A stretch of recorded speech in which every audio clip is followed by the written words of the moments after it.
My son stood in front of me, his voice louder than I had ever heard it in my life. His face was hard, cold, like I was a stranger standing in his house. "Get out of this house.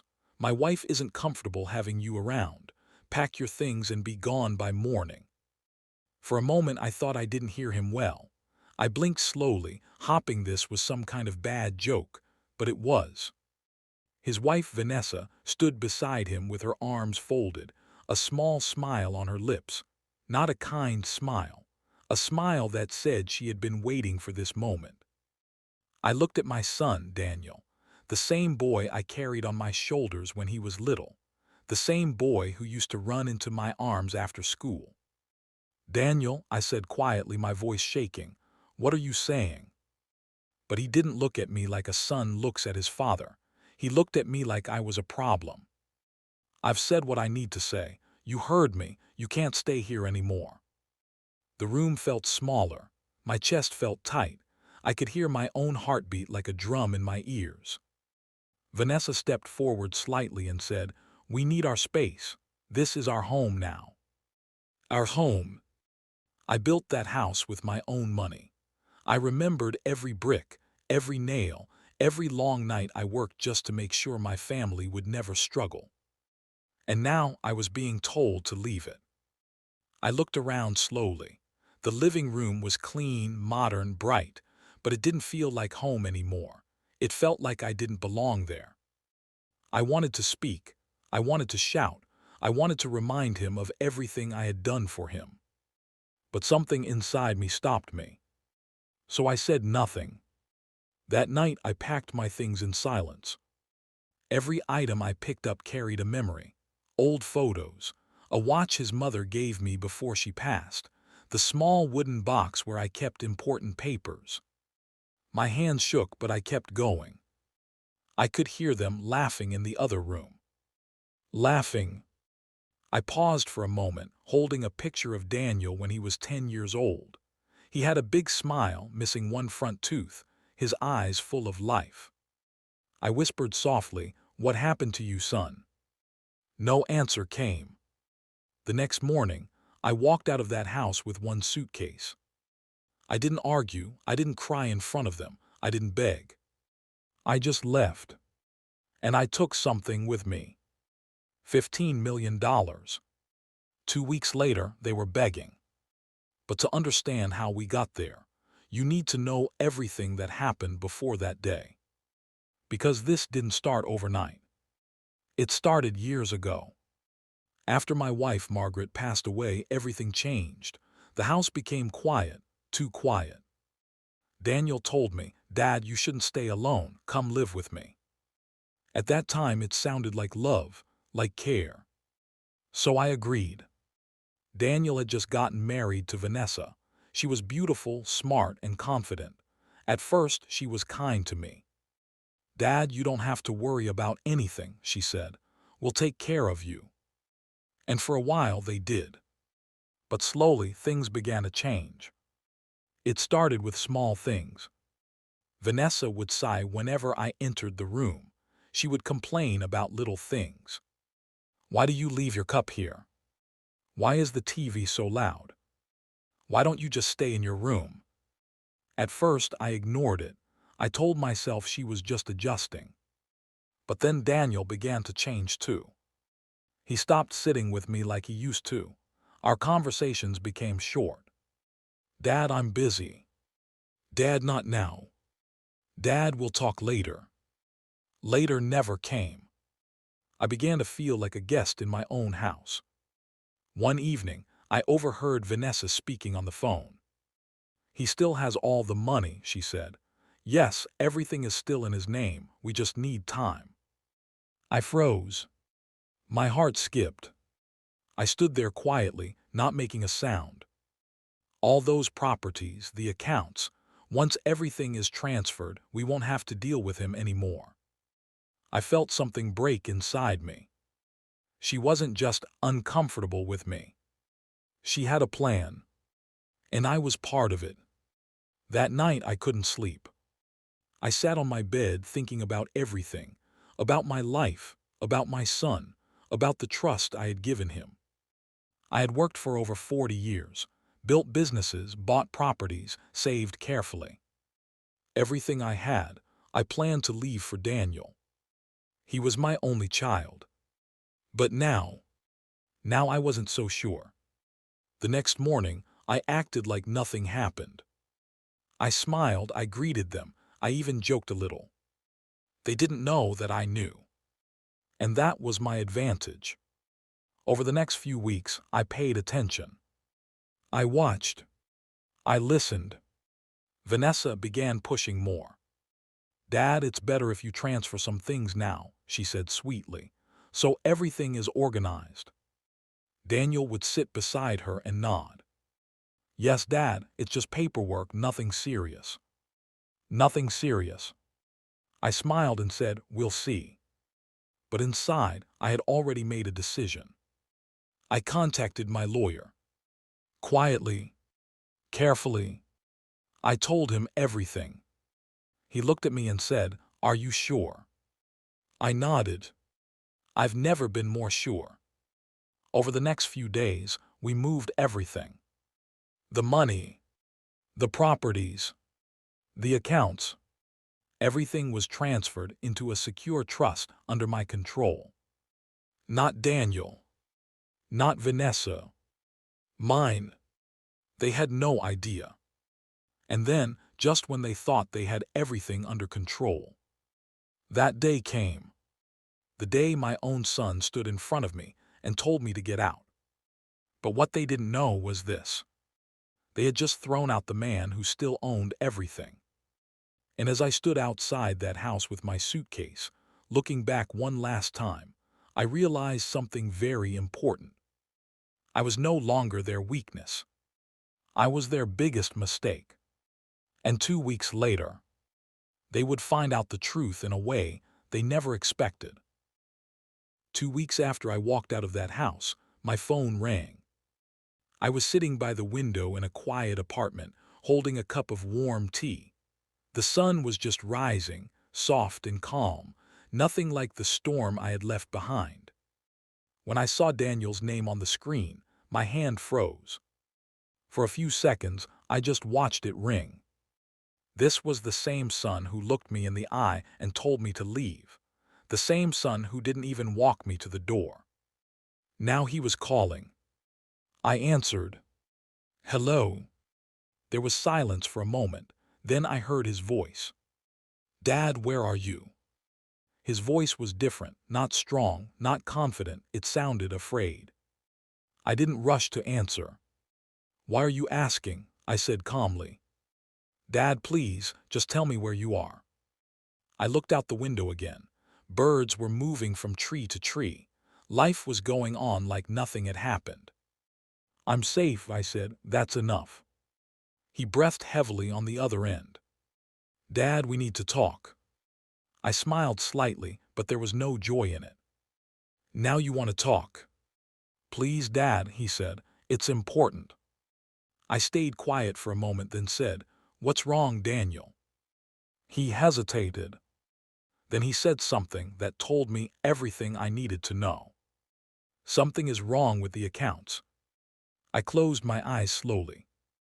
So they had finally discovered it. "What do you mean?" I asked, even though I already knew. "All the money, it's not there," he said quickly. "The business accounts, the property documents, everything is different. I don't understand." I let out a soft breath. "You don't understand?" "No, Dad," he said, almost panicking. "We checked everything. The bank said the accounts were moved. The lawyer said the ownership changed. What is going on?" For a moment, I said nothing. Then I asked quietly, "Did you think it was already yours?" There was silence. Then he said, "Dad, that's not what I mean." But it was exactly what he meant. I leaned forward slightly. "Daniel, answer me honestly. Did you think everything I worked for belonged to you already?" He didn't respond. That silence was loud. Very loud. "Dad," he finally said, his voice lower now. "Vanessa and I were just trying to organize things." I almost laughed. Organize things, I repeated slowly. Yes, he said quickly. We thought it would be easier if. If what? I cut in. If I was out of the way. No, that's not what I meant. Then what did you mean, Daniel? I asked, my voice still calm but firm, because I remember something very clearly. My mind went back to that day. His face. His words. Get out of this house. I swallowed slowly. You didn't ask me to step out for fresh air. You didn't say you needed time. You told me to pack my things and leave. He was quiet again. I didn't think, he started then stopped. You didn't think what? I asked. That it would be like this, he said softly. I nodded, even though he couldn't see me.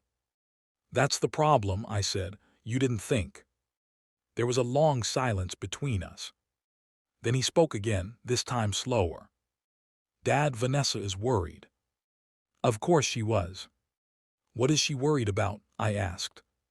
She said if something happened to you, we wouldn't have access to anything. She said it's better to secure everything early. I closed my eyes again. So now the truth was coming out. Not love. Not care. Fear of losing control. Daniel, I said quietly, do you remember when you were 16? He paused. What? When you failed your exams, I continued. Do you remember that? Yes. You came home scared. You thought I would be angry. I could almost see his face back then, nervous, sweating, avoiding my eyes. But I didn't shout at you, I said. I sat you down and told you we would fix it together. Yes, he said softly. I stayed up with you every night for months, I continued. I helped you study. I made sure you passed the next time. I remember, Dad. So tell me, I said gently, when did I become someone you could throw out like trash? He didn't answer. I could hear him breathing. Then I heard something else. A faint voice in the background. Vanessa. Put it on speaker, she said. I sat up straight. So she was right there. Daniel hesitated, then said, Dad, Vanessa wants to talk to you. I almost laughed again. Of course she does. A second later her voice came through, clear and controlled. Hello, Dad. I didn't respond to the greeting. What do you want, Vanessa? I asked. There was a short pause, like she didn't expect that tone. We just want to understand what's going on, she said. This situation is confusing. Is it? I asked. Yes, she said. All the assets being moved without informing us. Us, I repeated. Yes, us, she said firmly. We are family. I leaned back in my chair. Family, I said slowly. Is that what we are? There was silence. Because last time I checked, I continued, family doesn't throw you out of your own house. That's not what happened, she said quickly. Then what happened? I asked. You were making things difficult, she said. You refused to cooperate. You were holding on to everything. Holding on to everything. My own hard work. My own life savings. I let out a small breath. So the solution was to remove me, I asked. No, the solution was to create space, she replied. By telling me to leave by morning. She didn't answer that. Instead, she said, look, we don't want problems. We just need things to go back to normal. Normal. I smiled, but it was a sad smile. What is normal to you, Vanessa? I asked. Me living quietly in your house while you wait for me to transfer everything to you. That's not fair, she said sharply. No, I replied calmly. What's not fair is planning to take everything from someone who trusted you. There was a long silence. Then Daniel spoke again. Dad, please, can we meet? Let's just sit down and talk face to face. I looked around my small apartment. It wasn't big, it wasn't fancy, but it felt honest. I'll think about it, I said. Please, Dad, he said quickly. We need to fix this. I didn't answer immediately. Then I said, "I'll call you." And I ended the call. I placed the phone on the table and sat there quietly. My heart wasn't racing. I wasn't angry. I just felt clear. For the first time in a long time, I could see everything as it was. Not how I wanted it to be. Not how I hoped it would be. But the truth. Daniel had changed. Or maybe he had always been this way, and I just didn't see it. Later that day, I met my lawyer again. He looked at me and asked, "Did they call?" "Yes," I said. And he asked. "They're worried," I replied. He nodded slowly. "They will do more than call," he said. "Be prepared." "What do you mean?" I asked. He leaned forward. "People who believe something belongs to them don't give up easily," he said, "especially when money is involved." I understood what he meant. That evening, as I sat alone, my phone buzzed again. A message. From Vanessa. "Dad, we need to meet urgently. This is getting serious." I stared at the message. Then another one came. "If you don't come back, we will have no choice but to take legal steps." I read it twice. Legal steps. I slowly placed the phone down. So this was where we were now. From family to threats. I looked out the window again. The sun was setting now, painting the sky in soft orange and red. 2 weeks ago, I walked out of that house in silence. Now they were no longer smiling. They were no longer confident. They were afraid. But something told me this was only the beginning. Because if they were ready to threaten me, then I needed to prepare for what they would do next. The first sign that Daniel and Vanessa were not going to stop came 3 days after her message about legal action. I was returning from a small grocery store near the apartment when I saw a dark car parked across the street. At first, I thought nothing of it. People parked there all the time. But when I unlocked my door and turned slightly, I noticed the driver's window rolled down. It was Vanessa. She wore dark sunglasses even though the sun was already soft and low. Her mouth was set in a thin line. Daniel was in the passenger seat, staring straight ahead like a man being driven to a place he did not want to go. I stood still with my grocery bag in one hand and my keys in the other. Vanessa stepped out first. "Dad," she called, trying to sound warm, "can we talk?" I looked at Daniel. He finally got out too, but slowly, like his feet were heavy. "You found me," I said. Vanessa gave a small smile. It wasn't hard. That answer told me more than I liked. They had been looking for me, asking around, pushing into places they had no right to enter. I opened my apartment door and placed the groceries inside. Then I stepped back out and closed the door behind me. "We can talk here," I said.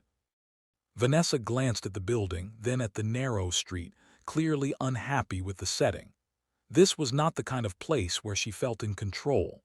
No shining kitchen island, no polished floor, no soft chair where she could cross her legs and act like the queen of the room. Daniel finally looked at me. His eyes were tired. He had dark circles under them. His shirt was wrinkled, and for the first time in years, he looked like a man whose life was slipping. "Dad," he said quietly, "please don't make this harder than it already is."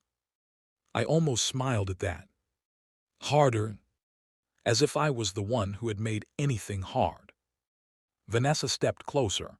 "We came because things are getting worse." "For who?" I asked. "For all of us," she said. I folded my arms. "That's a broad answer." Daniel rubbed the back of his neck. The mortgage payment bounced. I stared at him. "The what?" He swallowed. "The mortgage payment on the house." I let the words hang in the air. Then I said, "Why would that concern me?" Vanessa let out a short breath. "Please don't do that. You know very well the house payments came from the family account." The family account, I repeated. Interesting phrase. I remember building that account before you were even in the picture. Her face tightened. Daniel rushed in before I could say more. Dad, please. The payment bounced, the property tax notice came, and the contractor for the kitchen remodel is asking for the next installment. We thought the funds were still connected. You thought wrong, I said. Vanessa's jaw clenched. You moved everything without telling us. And you tried to remove me from my own home without asking me, I replied. She opened her mouth, then closed it. For a few seconds, only the sound of a dog barking somewhere far down the street broke the silence. Daniel stepped closer, lowering his voice. Dad, just tell us what you want. I looked at him carefully. That question hit me harder than I expected. Not because it was cruel, but because of what it revealed. He no longer thought in terms of love, respect, regret, or truth. To him, this had become a transaction. Tell us what you want. As if peace could be bought, as if betrayal had a price tag. What I want, I said softly. I wanted a son who loved me more than my money. Daniel looked down. Vanessa answered instead, That's unfair. I turned to her. No, what's unfair is smiling in my face while discussing how to secure my assets before I die. Daniel's head snapped up. What? Vanessa froze. I watched both of them. There it was. A truth landing in real time. Daniel looked from me to his wife. What is he talking about? Vanessa recovered quickly, too quickly. He misunderstood something, she said. But Daniel kept staring at her. Vanessa. She crossed her arms. We are not doing this here. Oh, I think we are, I said quietly. Daniel's face had gone pale. Dad, what did you hear? I took a breath. About 6 weeks before you threw me out, I said. I heard Vanessa on the phone. She said I still had all the money, all the properties, and that once everything was transferred, you wouldn't have to deal with me anymore. Daniel turned slowly to his wife. For the first time since they arrived, Vanessa looked uneasy. That is not exactly what I meant, she said. Daniel's voice was low now. Then what did you mean? She looked at him with controlled frustration. I meant we needed security. You know that. You know how uncertain things have been. Uncertain, Daniel repeated. Yes, she said, her voice rising. Your father kept delaying everything. We have bills, plans, a future to think about. I could not help it. I laughed once, but there was no humor in it. Your future, I said, built on my grave while I was still breathing. Daniel took a step back as if someone had slapped him. His eyes filled with something I had been waiting to see for a long time. Not anger. Not fear. Shame. But shame is a strange thing. Sometimes it changes people. Sometimes it only makes them more desperate. Vanessa reached for his arm. Daniel, don't let him twist this. He pulled his arm away.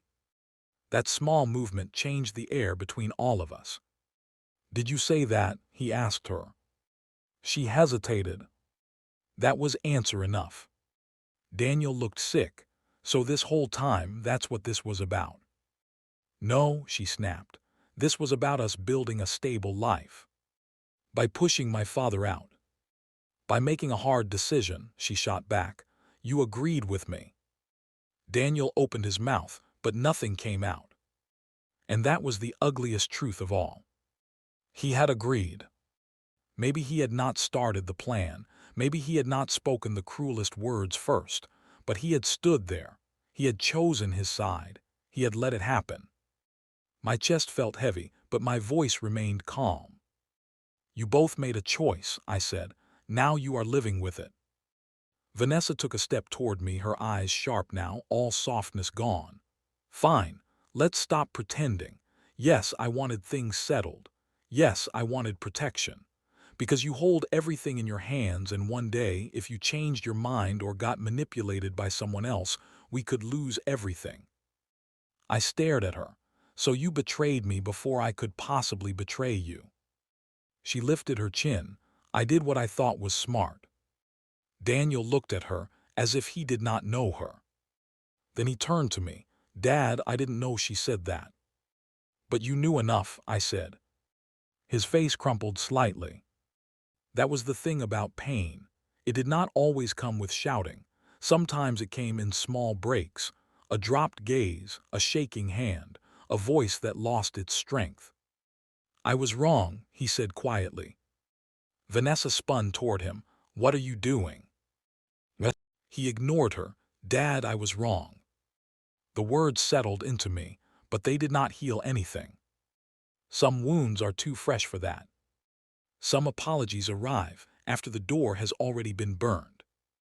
I nodded once. Yes, you were. Vanessa threw her hands up. Unbelievable, so now I'm the villain. Daniel, tell him the truth. Tell him about the business losses. I frowned. What business losses? Daniel's silence returned, and this time it was not guilt alone. It was fear. Vanessa laughed bitterly. Of course he didn't tell you. Why would he? He wanted to keep being the good son. I looked at Daniel. Tell me. He sat down heavily on the low wall beside the building, like his legs gave out. Dad, he said, staring at the ground, I invested money from my company into a development project with some partners last year. It failed. How much? I asked. He did not answer right away. How much, Daniel? He swallowed. Almost $2 million. The world seemed to go still. I stared at him. You lost $2 million. His eyes filled. I thought I could recover it. Vanessa spoke quickly now, as if trying to control the story again. That's why we needed things transferred. We were under pressure. If we had access to the properties and funds, we could cover the loss, protect our name, and rebuild. I felt a cold wave move through me. So that was it. Not just greed. Panic. Debt. Image. They were not simply dreaming of my money. They needed it. Daniel spoke again, his voice rough. I didn't tell you because I was ashamed. You should have been, I said. He nodded. I know. Vanessa cut in. Shame doesn't solve anything. We still need a solution. I turned to her slowly. Listen to yourself. Even now, after all this, you are still talking about what you need. She did not flinch. Because this is real life. Bills are real, debt is real, the bank is real, emotion won't save anybody. I stepped closer to her, not shouting, not threatening, just steady. You are right, I said. Emotion won't save anybody, but character might have. For the first time, she had no answer. Daniel stood up again. Dad, please, is there any way at all, that you can help me? There it was. The begging had begun. Not on their knees yet, not with tears falling openly, but in the voice, in the posture, in the way he no longer spoke like a son making demands and had become a man standing at the edge of collapse. Part of me wanted to turn away. Part of me wanted to remind him of every lonely meal, every cold look, every laugh I heard from the other room while I packed my life into a suitcase. But another part of me still saw the boy who once ran to me after scraping his knee. That is the hardest thing about being a parent. Love does not disappear just because respect does. I need time, I said. Vanessa shook her head sharply. We don't have time. That, I replied, is no longer my emergency. Daniel closed his eyes. Then Vanessa made a mistake. A very big one. She stepped closer and lowered her voice. If you don't help, the bank will start asking questions. The investors will start asking questions too. And once people find out Daniel cannot pay, things will get ugly. Very ugly. I watched her face carefully. You're not warning me, I said. You're threatening me. I'm telling you reality. No, I said softly. You're trying to scare me.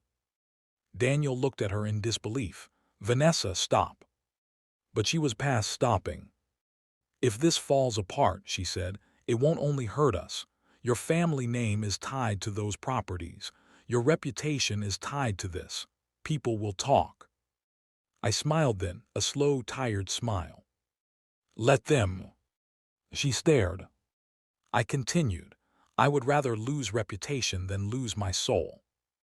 Daniel covered his face with one hand. That was the moment I knew their marriage was cracking right in front of me. Not because of me. Because truth had entered the room, and lies do not survive truth for long. I took a breath and stepped back toward my door. This conversation is over. Dad, please, Daniel said. I said it's over. His shoulders dropped. Vanessa looked furious. You're really going to abandon your own son? I stopped with my hand on the doorknob and turned. No, I said.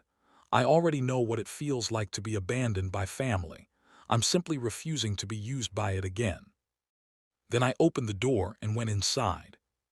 Through the thin wall, I could hear raised voices outside. Daniel and Vanessa were arguing, their words broken by anger and fear. I did not try to hear every sentence. I already knew enough. I stood in my quiet kitchen looking at the bag of groceries I had forgotten to unpack. Bread, eggs, soup, small things, honest things. A few minutes later, a knock came at the door. I thought it would be Daniel. It was not. It was my lawyer. He looked serious the moment I opened the door. I was nearby, he said. I saw their car. I stepped aside and let him in. They told me more than I expected, I said. He nodded, then pulled a folder from under his arm. And I have something to tell you too. My stomach tightened. He opened the folder on the small table and slid one paper toward me. I looked down and saw a name I recognized instantly. Evan Pike. I looked up. That was Daniel's business partner. My lawyer nodded grimly. Yes, and he's being investigated for fraud. A cold silence filled the room. I looked back at the paper. Fraud.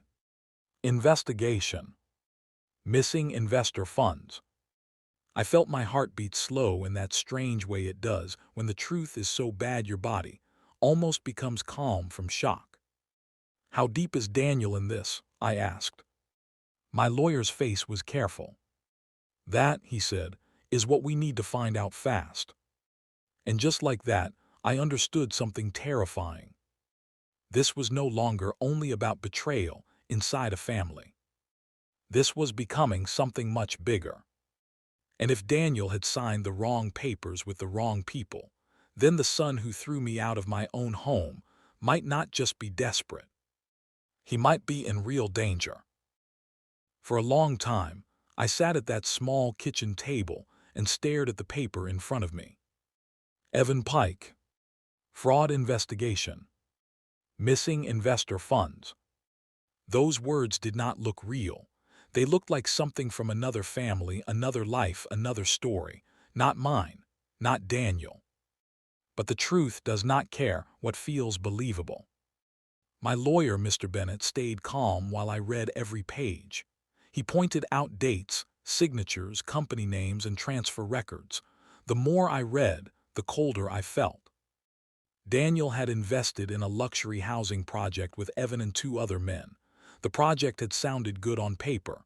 Big promises, fast profits, wealthy buyers, clean marketing. But behind the polished reports, money had been moved to fake accounts. Important records had been changed. Some investor money had vanished completely.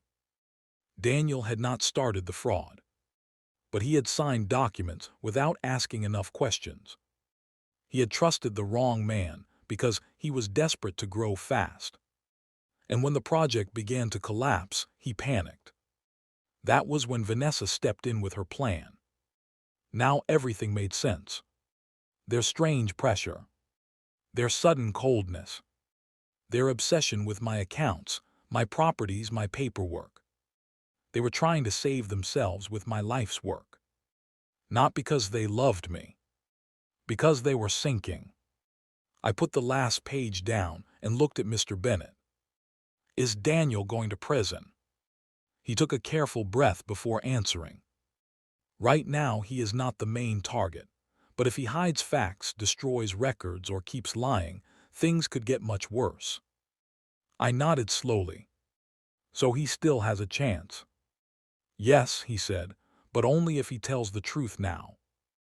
I leaned back and covered my mouth with my hand. My son had betrayed me. That truth still hurt. But he was still my son. And no matter how broken things were between us, I could not sit there and pretend I wanted to see him destroyed. I wanted truth. I wanted justice. But I did not want ruin. That evening I called Daniel. He answered on the first ring like he had been waiting with the phone in his hand. "Dad." "Come alone," I said. He was silent for a second. "Alone?" "Yes, no Vanessa, no excuses, no lies, just you." His voice dropped. "I'll come." An hour later, he stood in my apartment doorway looking smaller than I had ever seen him. Not smaller in body, smaller in spirit. His shoulders were bent, his eyes were red, his shirt was wrinkled again. He looked like a man who had not slept in days. For a moment, I just looked at him. Then I stepped aside. He entered quietly.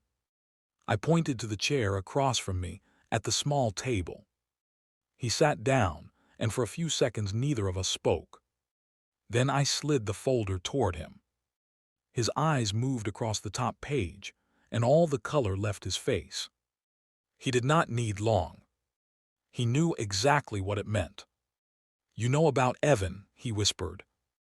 "Yes," I said. He shut his eyes. The room stayed quiet until he finally spoke again. "I didn't know how bad it was." "Then tell me how much you did know." He rubbed his hands together slowly, like he was trying to warm them. "At first it looked normal," he said. "The numbers were good, the buyers looked real, the investors were excited. Evan was confident, he always knew what to say, he made everybody feel safe." He swallowed. "Then some payments got delayed. Contractors started complaining. One investor demanded records. I asked Evan questions and he always had an answer. Something about timing, something about restructuring, something about market pressure." He looked at me with pain in his eyes. I wanted to believe him. "Why?" I asked. His voice broke a little. "Because I had already put so much in. Because I didn't want to look stupid. Because I kept thinking one more week would fix it." That was the real answer. Pride, fear, shame. Small lies to yourself until the big lie swallows your life. "And Vanessa?" I asked. He looked down. "I told her part of it, not all of it at first, but when the pressure got worse she found out more. She got angry, then scared. Then she started saying we needed protection." "Protection from what?" "From losing everything," he said. "From the banks, from investors, from people asking questions I couldn't answer." He wiped his face with both hands. "She said if we could secure your properties and funds first, then maybe we could buy time, cover the damage, keep people calm, fix the mess before anyone saw the truth." I stared at him. "So both of you decided I should pay for your mistakes?" Tears gathered in his eyes. "Yes," he said softly, "and I hate myself for it." I believed he hated what had happened. But hate for what you did is not the same as innocence. "You still stood there and threw me out," I said. He nodded, crying quietly now. "I know. You still watched me pack. I know. You still let your wife speak to me like I meant nothing." At that his face twisted with shame. "I know. There are moments when pain rises so high you think anger will burst out of you, but mine did not. What came instead was something heavier. Grief." I looked at my son and saw two people at once. The grown man who failed me and the little boy I once held during thunderstorms. That is the burden parents carry. The past never fully leaves the face of the child, even when the child becomes the one who wounds you. I took a long breath. Listen carefully, I said. I am going to tell you the truth you should have heard long ago. He looked up. You are not in pain today because you lost access to my money. You are in pain because you lost your character before you lost your comfort. Money only exposed what was already weak. He cried harder, but he listened. You wanted quick growth, I continued. You wanted image. You wanted success without enough caution. Then when your choices collapsed, instead of telling the truth, you turned toward the easiest sacrifice, me. He lowered his head. Yes, he whispered. I pointed at the folder. You are going to meet with Mr. Bennett tomorrow. You are going to tell him everything you know, every transfer, every signature, every email, every lie Evan told, every lie you told too. He nodded immediately. I will. No hiding, no delay, no protecting anybody. I won't. I held his eyes. If I find out you are still lying, even one more time, I will step back and let you face everything alone. He nodded again, this time with real fear. I understand. Then he asked the question I knew was coming. Dad, are you going to help me? I stayed silent for several seconds. Then I answered carefully. I will help you tell the truth. I will help you stay out of deeper trouble if that is still possible. I will not hand you my fortune so you can bury your sins and call it a solution. He breathed in sharply, then nodded. And that was the right answer. Help is not always money. Sometimes help is refusing to feed what almost destroyed someone. The next day, Daniel met with my lawyer for almost 4 hours. He told the truth. Not perfectly at first, but enough. Then more. Then all of it. He gave names, dates, account numbers, signed copies, and private messages. Mr. Bennett later told me that Daniel had finally done the first honest thing he had done in months. Within days, the investigators moved more aggressively on Evan Pike and one of the other partners. Bank records confirmed false invoices and hidden transfers. Daniel's early cooperation became the biggest reason he was treated as a reckless participant rather than a mastermind. He still faced heavy consequences. He lost most of his business reputation.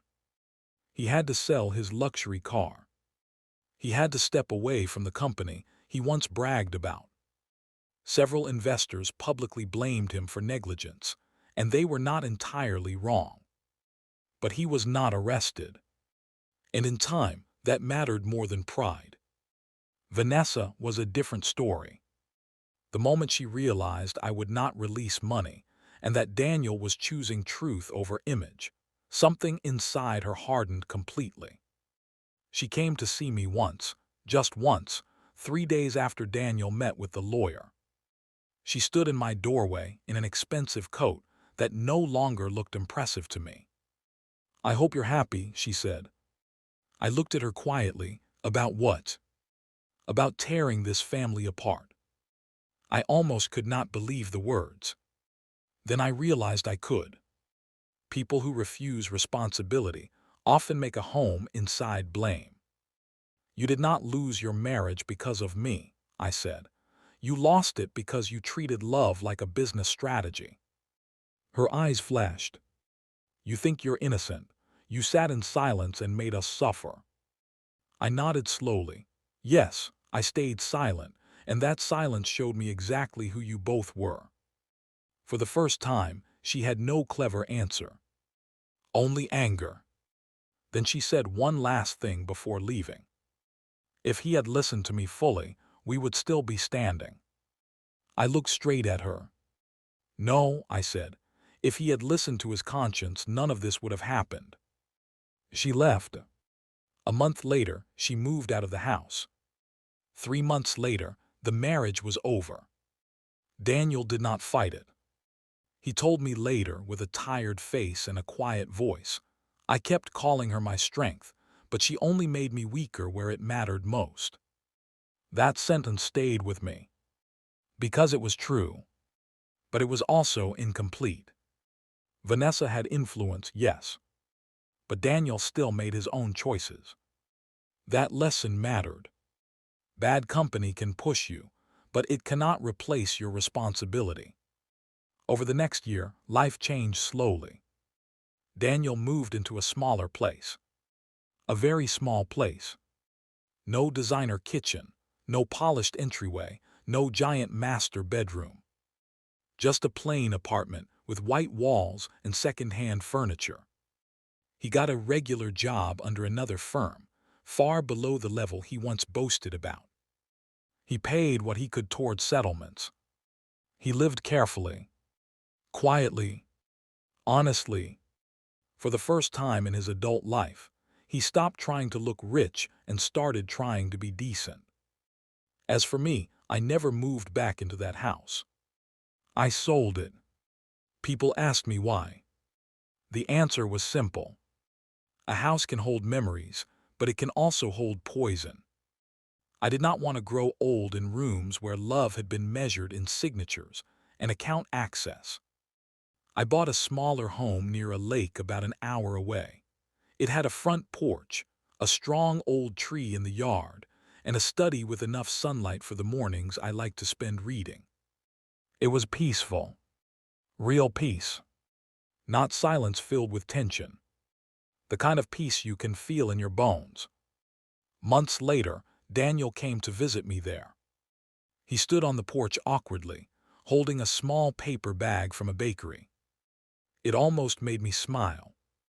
When he was little, he used to bring me silly gifts with the same serious expression, like a smooth rock, a broken keychain, or a flower with no stem. "I brought peach rolls," he said. "I can see that," I replied. He looked nervous. "Can I come in?" I stepped aside. We sat on the porch instead. The evening air was cool, and for a long time we said nothing. Then he spoke. "I used to think success meant making people respect you from a distance," he said. "Now I think it means being the kind of person who doesn't have to hide from the people who know you best." I turned and looked at him. That was the most grown thing I had ever heard him say. "I'm still ashamed," he continued. "Not just because of the money, because of how I treated you. I replay that day in my head all the time, the way I said those words, the way I stood there. I hate it." I nodded once. "You should," I said. He accepted that. No defense, no complaint. Then he said, "I know I may never fully fix what I broke, but I want to spend the rest of my life being different from the man I was that day."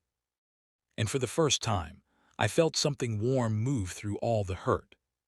Not complete healing, but the start of it. Forgiveness is not pretending nothing happened. It is seeing clearly what happened and choosing not to let it keep poisoning every tomorrow. So I told him the truth too. "I may never forget that day," I said, "but I do not want the end of our story to be that moment." His eyes filled again. "Thank you, Dad." We sat there until the sky darkened. At one point I told him, "You know, for a man who once lived like a king, you now look excited over cheap bakery rolls." He laughed through his tears. And I laughed too. It was the first real laugh we had shared in a very long time. That is life. Even after deep pain, small honest laughter can return like a light through a cracked door. So if you are listening right now and this story touched you, take a moment to like, comment, and subscribe. Stories like this remind us that family, trust, and truth still matter more than pride. The lesson of everything that happened was simple, but it cost us a lot to learn. Silence can be powerful, but it should not come from fear. It should come from wisdom. There is a time to argue, and there is a time to step back and let truth reveal itself. My silence that morning was not weakness. It was the moment I stopped begging to be loved by people who were busy calculating my worth. And Daniel's downfall did not begin when the money disappeared. It began when he stopped being honest. That is how betrayal grows. Quietly, little compromises, little excuses, little lies told for comfort. Until one day, you no longer recognize yourself.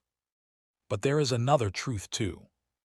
A person can fall deeply and still rise if they are willing to tell the truth, accept the cost, and change. Daniel lost his image, his marriage, his easy life, and his false pride. But in losing those things, he finally found something better: his conscience. As for me, I did leave that house with $15 million. But the real thing I carried away was something greater: my dignity. And in the end, that was the one thing they could never take from me. A year passed before I truly understood what peace felt like again. Not the kind of peace that comes when a house is quiet because people are ignoring each other. Not the kind that comes when problems are hidden behind smiles and expensive furniture. I mean real peace. The kind that sits gently in your chest. The kind that lets you sleep through the night without waking up with your heart pounding. My new house by the lake gave me that. Every morning I woke up early, opened the back door, and stood on the porch with a cup of coffee in my hand. The water would shine under the morning sun, and the old tree in the yard would move softly in the wind. No shouting, no pretending, no cold tension hanging in the air. Just peace. For a long time, I thought that would be the end of my story. An old man, alone but calm, watching the water and learning how to live with disappointment. But life does not always end where pain says it should. One Saturday afternoon, I was trimming a rose bush near the front steps when I heard a car pull into the driveway. I looked up and saw Daniel. He stepped out slowly, wearing simple jeans and a plain blue shirt. No fancy watch, no expensive shoes, no proud walk. He looked like an ordinary man, and strangely, that was the best he had looked in years. He stood beside the car for a moment like he was trying to build courage. Then he opened the back door and helped someone out. My breath caught. It was Lily, my granddaughter. She was 8 years old, with her mother's curly hair and Daniel's eyes. I had not seen her in months. "Grandpa," she shouted the moment she saw me. Before I could put the garden shears down properly, she was already running across the yard. I bent down and caught her in my arms. She wrapped herself around me like children do when they love you, without caution, without pride, without hidden plans. "I missed you," she said into my shoulder. I shut my eyes tightly for a second. "I missed you too, sweetheart." When I stood up again, Daniel was still near the car, watching us quietly. His face looked softer than I had seen it in a very long time. "I hope this is okay," he said. I nodded once. "It is." Lily pulled my hand excitedly. "Daddy said you live near ducks now." That made me laugh. Sometimes ducks, sometimes geese, sometimes birds that act like they own the whole lake. She smiled brightly. "Can I see?" "You can see everything," I said. I took her around the yard, showed her the little wooden bench near the water, the flower beds, the wind chime hanging by the porch, and the old tree with a low branch perfect for sitting. She loved all of it. Children have a way of blessing a place just by being happy in it. While Lily ran around counting dragonflies near the edge of the grass, Daniel and I stood side by side on the porch. "She asks about you," he said quietly. "I ask about her too." He nodded. "I know." I studied his face. He looked stronger than before, but not because life had become easy. He looked stronger because he had finally stopped running from truth. "How have you been?" I asked. He let out a small breath. "Working, paying what I owe, keeping things simple." "And Lily?" "She's doing well," he said. "She's had a hard time with the divorce, but she's doing better now." I nodded slowly. Children always feel more than adults think they do. After some silence, Daniel said, "She wanted to bring you something." He walked back to the car and returned with a small gift bag decorated with crooked stars drawn in crayon. Inside was a framed picture. It was simple, just a child's drawing. A little lake, a small house, a tall man standing beside a tree, a little girl holding his hand. At the top, in large uneven letters, she had written, "Me and Grandpa at your new happy house." For a moment I could not speak. My throat tightened, and I looked away toward the water so Daniel would not see too much in my face. But of course he saw enough. "She made it last week," he said. I nodded and cleared my throat. "Then it deserves a place of honor." Lily came running back, just in time to hear that. "Inside?" she asked. "Yes," I said, "inside." She clapped once, proud of herself. I took both of them in, and for the first time in a long while, the house did not feel like a place where I was recovering from something. It felt like a place where something new could begin. I made sandwiches for lunch. Lily told me stories that jumped from school to cartoons to a girl in her class who cried because a hamster escaped during science time. Daniel actually laughed, and hearing that sound in my kitchen felt strange and familiar at the same time. After lunch, Lily fell asleep on the couch with her shoes half off and one arm hanging down. Children sleep with such complete trust. It is one of the purest things in the world. Daniel and I sat quietly on the porch again. Then he said, "I need to tell you something." I waited. I got offered a better position at work. I looked at him. "That's good." "It is," he said, "but that's not really what I wanted to tell you." He looked out at the lake before continuing. "I turned down a deal last month. Big money, fast return. Everybody around me said I was crazy. I stayed quiet. It reminded me too much of the kind of thinking that ruined me before," he said. "So I walked away." Now that made me smile. That was the right choice. He nodded. "I know, and I only knew that because of everything that happened." Then he turned to me fully. "I spent so much time blaming Vanessa, blaming Evan, blaming pressure, blaming fear. But at the center of it, it was me. I wanted more than I had earned, faster than I had earned it. I cared too much about looking successful. That weakness was already in me. They just found it." Those were honest words. Painfully honest. And because they were honest, they mattered. "I'm glad you see that," I said. He lowered his head. "I hate that it took hurting you for me to see it." I did not rush to comfort him. Some truths should sit where they land. After a while, I said, "A person who truly changes does not only cry about the past, he starts living differently in the future." He nodded. "That's what I want." "Then keep doing it." He looked at me carefully. "Do you think I've changed?" I answered without hurry. "Yes," I said, "but change is not a speech. It is a life. Keep living it." He accepted that too. Late in the afternoon, Lily woke up and asked for juice, then spent the next hour trying to teach me a hand clap game I was terrible at. At one point she laughed so hard she fell onto the rug, and even I had to laugh at how hopeless I was. Daniel watched us with a look on his face I will never forget.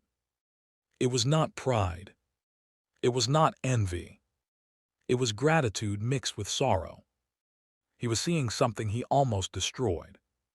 And he knew it. As the sun started going down, he stood near the door with Lily holding his hand. "Dad," he said quietly, "thank you for today, for not closing the door forever." I looked at him for a moment. Then I said the truest thing in my heart. I closed the door on being used. I did not close it on redemption. His eyes filled again, but he nodded. That evening, after they left, I sat alone in the living room with Lily's drawing in my hands. "Me and Grandpa at your new happy house." Such simple words, but they reached deeper than almost anything else.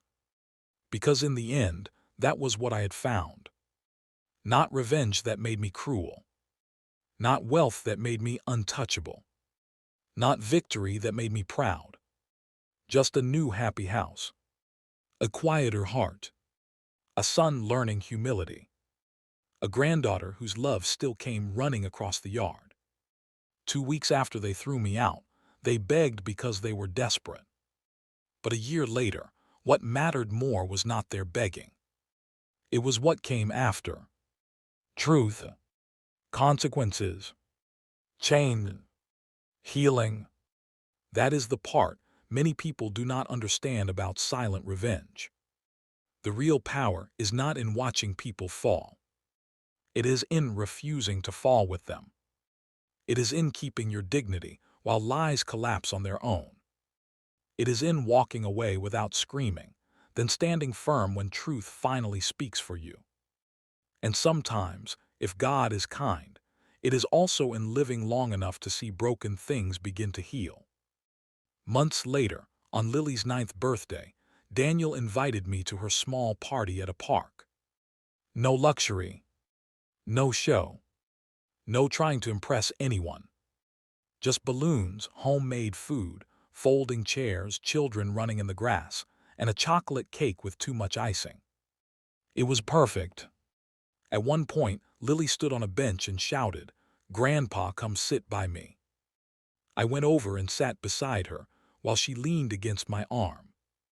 Then she asked me in that open-hearted way children do, "Grandpa, are you and Daddy okay now?" I looked across the park. Daniel was helping another parent carry a cooler. His sleeves were rolled up. His face was sweaty. He looked tired, normal human. Not like a man above everybody else. Just a man trying to be better. I looked back at Lily and said, "We're getting there." She seemed satisfied with that. Children do not always need perfect answers. They just need honest ones. As the party ended and the sky turned gold, Daniel walked me to my car. Before I got in, he said, "I know I can never erase that day." "No," I said, "you can't." He nodded. "But I'll spend the rest of my life trying to make sure that day is not the final thing you remember when you think of me." I looked at him for a long moment. Then I put a hand on his shoulder. "Then you still have time to build a better ending."